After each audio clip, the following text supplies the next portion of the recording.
Hello guys, Kalmier here once again, and so today we're going to be working with Redstone.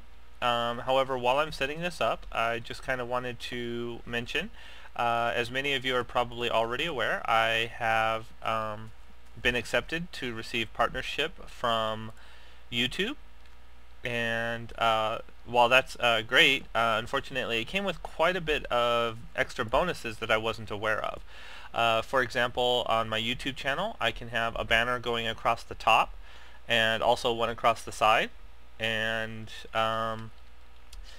you can also, like if you're watching this on the actual video page instead of through my channel, up at the top over here in this corner, usually it says TheKalmier and it's a link.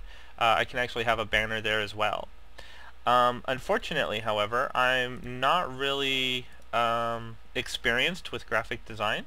Like the program that I'm currently using for graphics design would be Paint.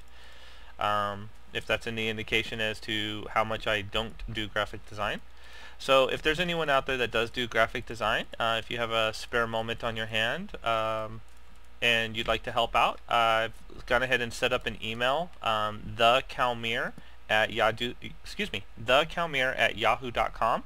It's just a temporary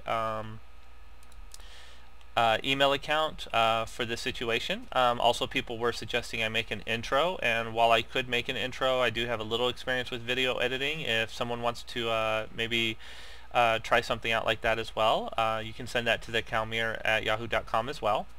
I've also set up an account with Facebook and Twitter, so if you guys want to follow my posts and follow my anytime I upload a video, you can sign up for my Twitter account, and both of those are at TheKalmier as well. Anytime I go anywhere to sign up for a new account, Kalmier is already taken, so I always end up using TheKalmier. I'll link those in the description, so if you want to sign up or either follow me on Twitter or add me as a friend on Facebook, you can do that. Lastly, the thing I actually signed up for the partnership for was extended time limit. So this is going to be a video about the basics of Redstone. Well, not even the basics. It's going to be more about understanding how Redstone flows. And my plan is to try and make this video a little bit longer than 15 minutes. Maybe make it like 16 minutes, a little over. That way I can kind of test to see if I did actually get the extended time limit, because it no longer tells me I have a 15-minute time limit, but it doesn't have that little message saying congratulations, you can now upload for longer than 15 minutes either. So I'm going to test this out and see if it lets me. And come on, sun, go down so I can sleep. So let's go ahead and get started with the redstone, and I've set up this little display. Now everyone is familiar that obviously redstone can go straight into the object that you want changed, and when you power it all activates. Let me go ahead and put something in the dispenser so you guys can see it working. So this track got flipped, it's now facing left. When you turn the power off, it's facing right. All the doors are opening, the pistons are going, the note block went. Alright, so everyone's familiar with this. However, on a lot of the channels when I watch people build, they always try and do this. They always try and get the redstone to go straight in like that. Now note blocks, it has to go straight in like that. There is no other option. However, I'm not sure if people are aware or not, but you actually can have a block either go behind or above. So instead I can do this. Whoops, not that. This does work for pistons, for tracks as well. If you have a block going beside the track or beside that track with dust on top of it, it will still power that object and change its state. So as you can see, everything opened. The dispenser still put out another log. So you don't have to actually go into the back. If it's a dust running along the top of a block that's behind it, it'll still work. And it also still works if the block is above the object. Let's see if if I can, there we go. So I'll run this across all these items as well.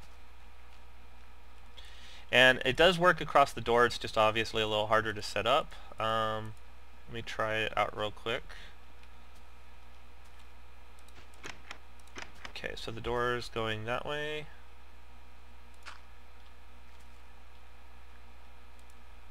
And I will run the line up this way. Oh, I need a repeater. Let me put the repeater in. And that's just to extend. So as you can see, all the doors and pistons are open, and right now the line is going across the top of everything.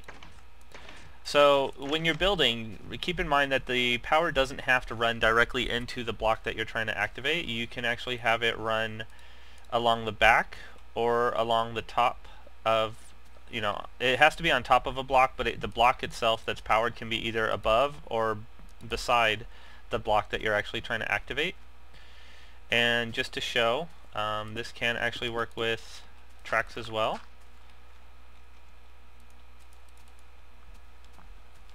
So right now it's facing right, and if I hit the switch, it's facing left. Okay, so just something a little useful. Let me go ahead and tear all this down, and I'm going to give you a couple tips on extending your redstone flow besides repeaters. So I'll be right back.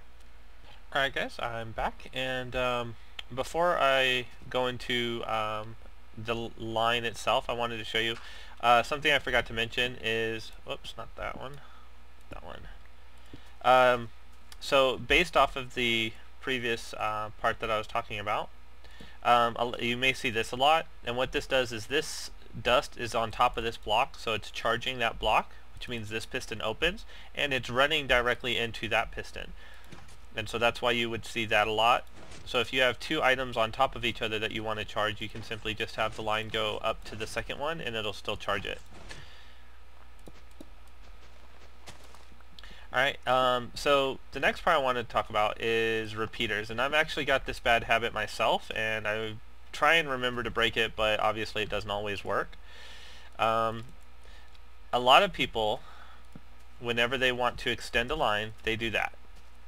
Okay, and if you think about it, if this was the full length, this would be 16, this would be, this would be 15, this would be 15, and then one plus the one spot that the repeater's taken up. The max length that this would reach is 31. Okay, however, if you're just extending a line, it's actually much more efficient. Well, let me move this one further back. We'll go there. To do it this way. Okay, and now this used up a torch here and a torch here and then two random blocks. So instead of having to use 3 smooth stone as well as 2 torches, and then you'd also have to have a dust in the middle, but that's kind of irrelevant. But instead of having to use all of those materials, what you could do is just set it up this way, in which case flipping the switch is extended, and this also reaches further. So if you had 15 here, 15 here, and 15 here, and then plus 2 blocks here and plus 2 blocks here, that gives you, let's see, 3 times 15 is 45, so 49. So this reaches 49 and uses the same materials, actually even less materials than an actual repeater. So if you are just working on extending your line, so if you're traveling from point A to point B that's somewhere really far away, it's actually easier to do this method. It's cheaper on resources and it extends further. Now that's not to say that this is always the best option. Down in my slime farm, I actually wanted all of the pistons lit. So this option, as you can see, all of the redstone dust is active at the same time. Whereas with this, that's active, but then there's a spot in between where it's off and then it's active again. So again, this is best if you're just trying to get from, turn on a switch and have it reach very far away. But if you actually need the entire line active, then you would want to use the piston. Alright, so let me go ahead and set up some vertical wiring, and I'll be back once again. Okay guys, before I show you vertical wiring, I want to show you this. This block plus torch equals an inverter. If the power is off, it makes the power on. If the power is on, it makes the power off. And that is important for these situations, because let's say you have a vertical here. As you can see, it's very simple to set up. You have your line going into a block that has a torch on it. Then you have torch, block, torch, block, torch, block, all the way up to the top. And as you can see, the signal alternates. So it's off, on, on, off, on, off. And then if you hit the switch, it switches all of the torches to their opposite signal, and it activates whatever's at the top. So if you reach the top and the signal is reverse of what you want it, like if you end up reaching the top and the signal's on and it's supposed to be off, that's where you would use one of these inverters. So this is vertical going up. That's very simple. Coming down is a little bit more different. If you're coming straight down, you can simply use this method here. Just go down a spiral staircase. It takes 1, 2, 3, 4. The fourth one's on the ground. So when I hit the switch, it just travels down the staircase and activates the piston. Now, if you need to go down more than 15, what you're going to want to do is at some point basically destroy a stair, put a torch where the dust is, and then put dust underneath that, and then from there you can just keep going. But as you can see, whoops, come on mouse. As you can see, it reverses the signal when you do that. So if you do it once, your signal's going to come out backwards. If you do it twice, then your signal's going to come out normal, depending on how far down you're going. So just keep that in mind when you reach your final destination, whether or not you need to use the inverter again. This does the same thing. Uses pretty much the same amount of redstone dust. Of course, the torches also require a stick, but there's a dust there, dust on top of that block, a dust here, and a dust on the ground. So it still took 4 for the same height, but this is a little bit more compact. It only takes up a 2x1 shaft instead of going down a spiral staircase. So if you're tight on space, you can use this method. But I prefer just using the staircase if possible. It's a lot easier to do. Alright, so that's vertical wiring. And let me go ahead and destroy all this, and I'll be right back. Okay guys, I'm back, and just want to show you a couple more tricks and before my time starts to run out. The first one is a lever. Now redstone torches is made with 1 stick and 1 redstone. However, you can use cobblestone and a stick to make a lever, which cobblestone is a lot easier to find than redstone dust. And by making a lever, you can actually put it next to your powered track, turn the lever on, and you have a free redstone torch. Now I wouldn't suggest this somewhere where you're trying to make everything look aesthetic, but if you're just building a mining shaft, or maybe you're traveling somewhere in the nether, that's a lot cheaper than trying to use redstone, which is a little bit harder to find than cobblestone.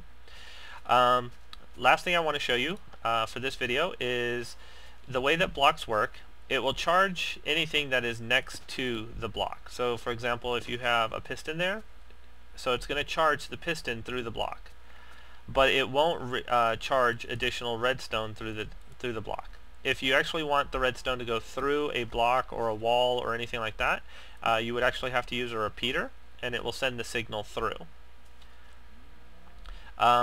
So I'm going to go ahead and check the time. I think I'm running out. So if this, if you enjoyed this video, if you felt it was efficient, please give my video a thumbs up and subscribe. And if it does allow me to go longer than 15 minutes, then I'm going to go ahead and show you one last thing about torches. It's not really important, but I just kind of want to test the time limit. So I may or may not be right back. Okay guys, if you're seeing this part of the video, it means that my time limit has been extended past 15 minutes, so hooray. If you're not seeing this, then yeah, whatever I'm saying is gibberish. So anyway, what I wanted to show real quick here was just how torches work whenever everyone says it's a tick. Basically, whenever you activate the line, this all turns on at the same time, but it takes one cycle for the torch to switch off before this dust is updated to the off state. And that's not a lot of time. I think you can get 5 ticks. I think 10 ticks is 1 second. So it's very quick. You're not going to be able to see it. But that's the same thing with redstone, with the repeaters. A repeater, when you set it down, is on 1 tick. When it receives power, it takes 1 cycle before the program updates it and sends the signal onward. And so this right here is the same amount of time. That has 1 torch, so it's 1 tick. This is on the first mark, so it's 1 tick. If you set this back 1 though, then now it's on 2 ticks. So now when it receives power, it's going to go through 1 computer cycle, and then it's going to go through a second computer cycle before it sends the signal. So that's 2 ticks. In order to copy this over here, you would have 2 torches basically. Okay, so now whenever this receives power, it takes 1 tick to switch that signal, which switches that dust, and then the second tick will switch that torch and switch that dust. So that's how ticks work with torches, and that's how you can kind of count how many ticks, I guess you could say, it takes for something to receive to get to a certain point. And again, if you wanted a full second, you would use 3 repeaters. 2 of them set to 4, so 4 and 4 is 8, so this one you would set to 2, and that equals 1 second right there. So if you want something to be delayed for 1 second, that's how you would do it. Oops.